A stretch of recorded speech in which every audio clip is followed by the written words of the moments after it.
Magko-configure tayo ng voice and data.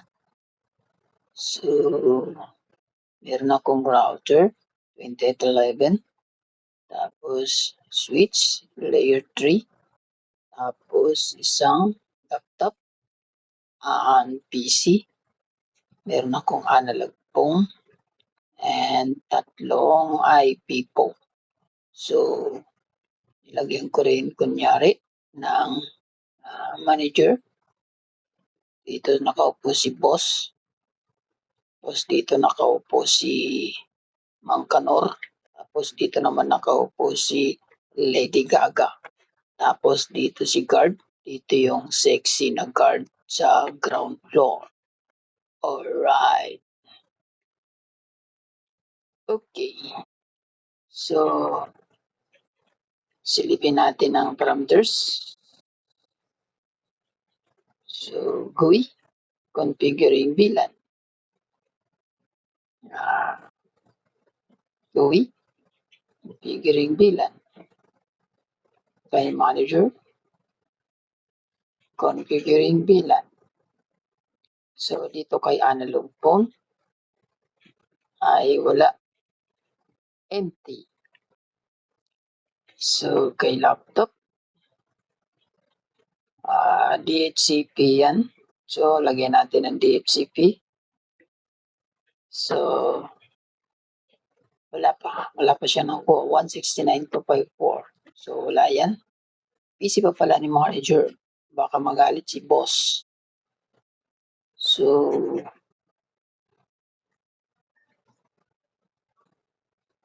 wala. 169.254 and common PC.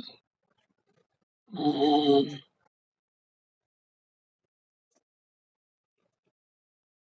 wala. Alright. So, mag-start na tayo. Okay. So, punta tayo kay router.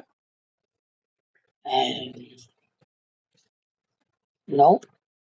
Then enable. Then config. Then maglagay tayo ng IP address sa interface ni router papunta sa switch. So, lagyan natin interface FA0. Then enter. Then IP address is depende kung ano ang type natin na IP address. So, ang pipili natin ay pinakamadali. 1, 1, tapos 255, 255, 255, then 0, enter, then no, shutdown. Okay. So, enter, exit pala, exit. Next, ang gagawin natin ay IP, DHCP pool.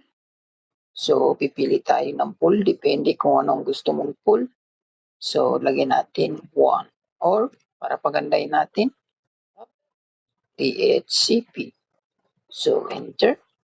And then, network is 1, 1, then 0, 255, 255, 255, then 0. And the default router is 1, 1, 1, then enter. And then mag-option tayo. Option, question mark, option 1, 50, then another option, then IP, then 1, 1, 1, then enter, then exit. The exit is going to telephony service, enter. And after enter, max, DN, 10, max, EPON, 10, and auto, wait, auto. Oh, wrong spelling, wrong. Auto. Assign 1 to 10. Then IP source address is 1, 1, 1. Then question mark again. Then port. Then 2000. So question mark. Then enter. All right. After exit and ipon. Ipon TN1 up and the number and 1, 2, 3, 4 and exit and then ipon. Aha. Ipon. DN2 up. Then number is 23. 15. Enter and then exit. And after that, ipon DN3. Sorry. Up. Then number is 3450. 3452. Then exit. Then plus ipon. TN. 5. 1, 2, 3, 4. No. 4 up. Then number is 4563 and enter. Okay. So, okay na. And next, ang gagawin naman natin ay punta tayo kay switch. So, gawa tayo ng trunk. So,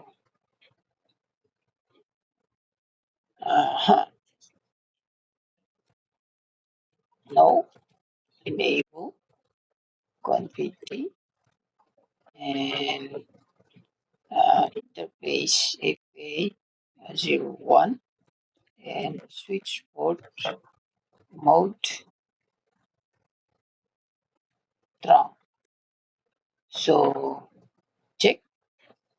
So, configuring bilan pa rin si IP phone. And wala. Then, sunod, lagay tayo ng bilan. So, tingnan muna natin yung interface 2, 3, 4, 5, 6. So, lagay na lang natin ng exit and interface range FA 0 to 10.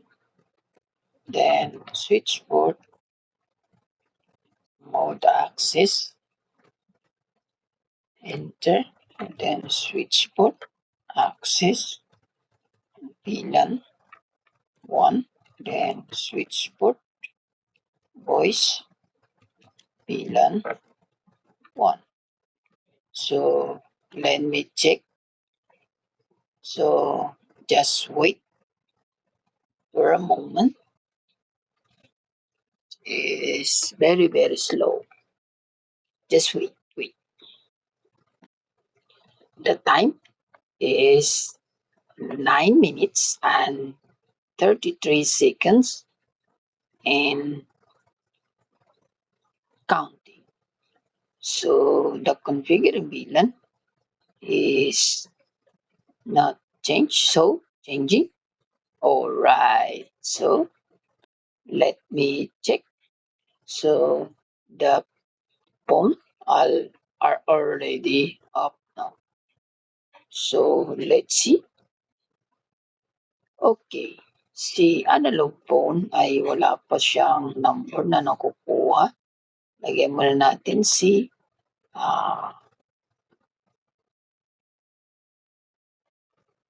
server address lang.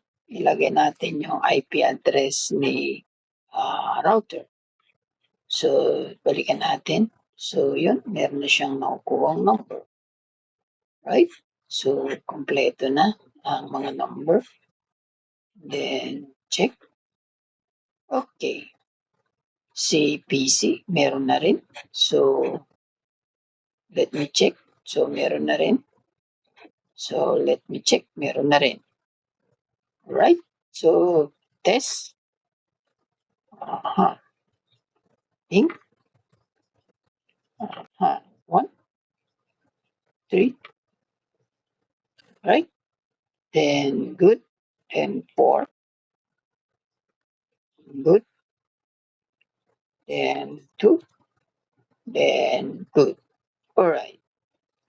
So, okay ang ating mga PC.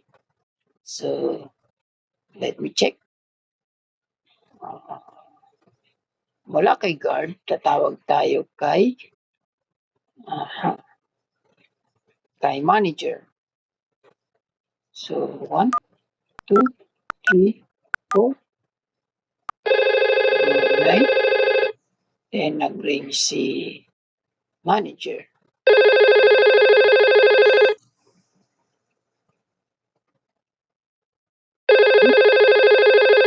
So, sagutin natin. So, they are now connected. So, connected. Right? Then, next, 2315. 1, 2. Then, host 2315. There you go. They are now both connected. Alright? So, let me check again. 3452. 3452. Morning. And they are now connected. Alright, so hello. Alright. Is that you? Oh, right. Okay. Bye-bye. Okay. So, ganun lang kadali mga idol mag-configure ng IP phone sa Packet Tracer. So, sa Packet Tracer, pag in-apply mo sa totoong buhay, ay ganito rin ang configuration niya. Walang pagkakaiba. Kasi meron akong 4 na device, router. So, lahat ng configuration ng Packet Tracer, in-apply ko doon, halos parehas lang. Walang pagkakaiba. Pag alam mo sa Packet Tracer, malamang alam mo na lahat. Kasi ginawa ni Cisco ang Packet Tracer para sa simulation ng kanilang mga devices. Right? So, yun lang mga idol.